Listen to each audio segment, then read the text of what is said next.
My name is Kim Fuller, and I'm the founder of Born to Rise. But like I said, I could not have done it without all of you.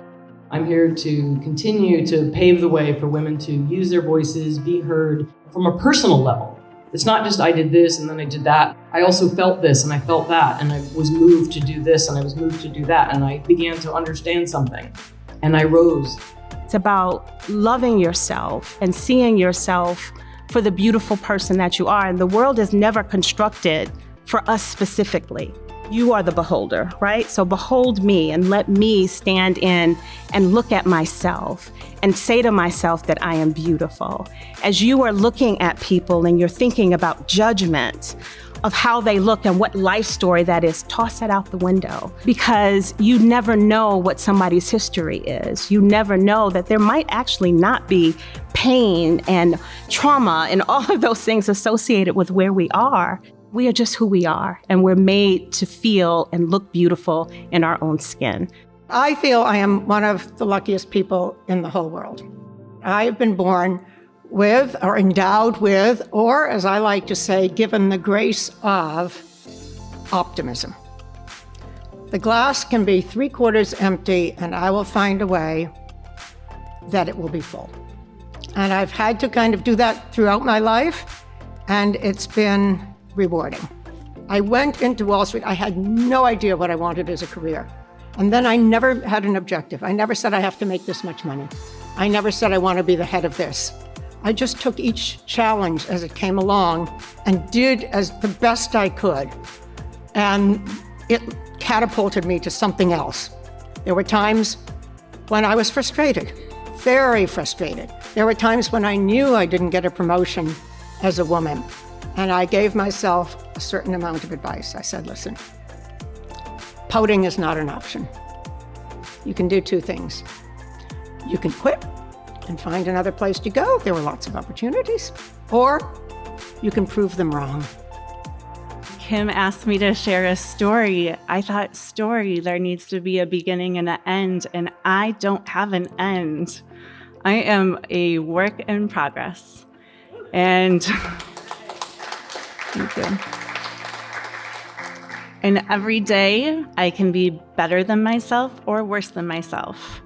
And every day I can do better for the students that I work with. And I also will make mistakes.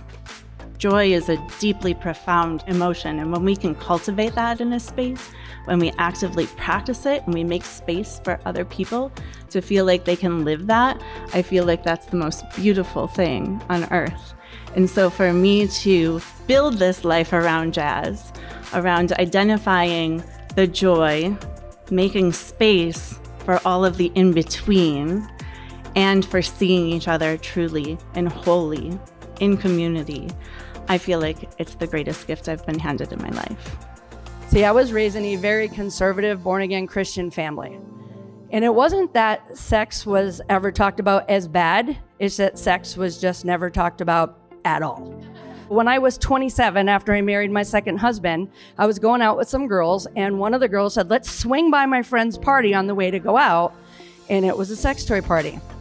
And so there came a moment when I realized that these parties were not just fun, they were also having a real impact on women's lives.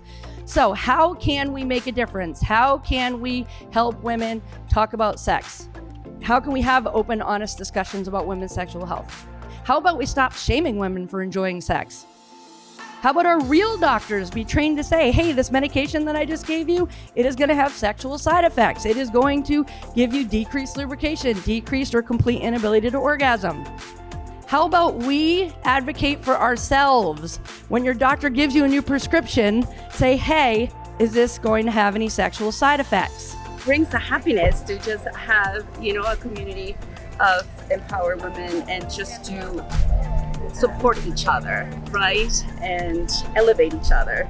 I love coming every year because I think what Kim is doing is that she is teaching women how to reclaim their stories, how to love themselves, and how to help them see the beauty in who they are, that they were meant for greatness. So every year is fantastic. I always enjoy the speakers, and I meet new friends at it as well.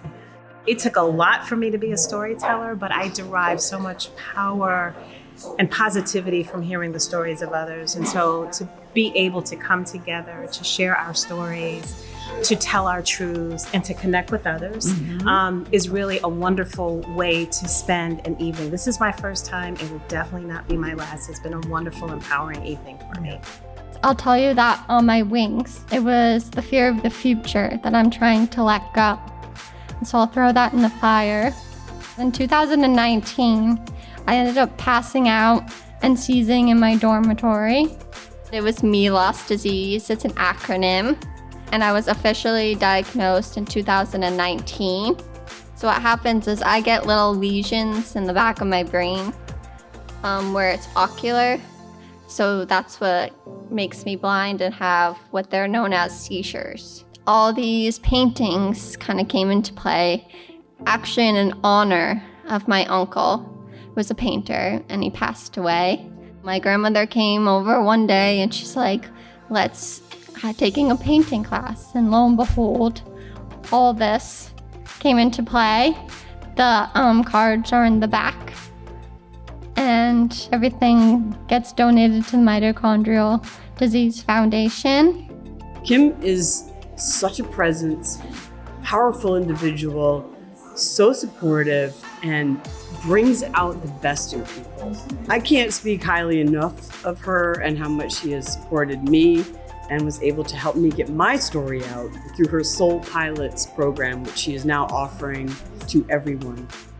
My mom's always been a big community-driven person, so it's fun to watch her kind of build just something that she's loved into, a place where people can gather and be creative. I don't think that there's enough of that, like once you graduate from like school or something. So it's fun that this is a place where women of all ages, men too, can come and just be creative, have fun, and learn new things, and be in like a safe space. And it's cool watching my mom lead it. It's so fun.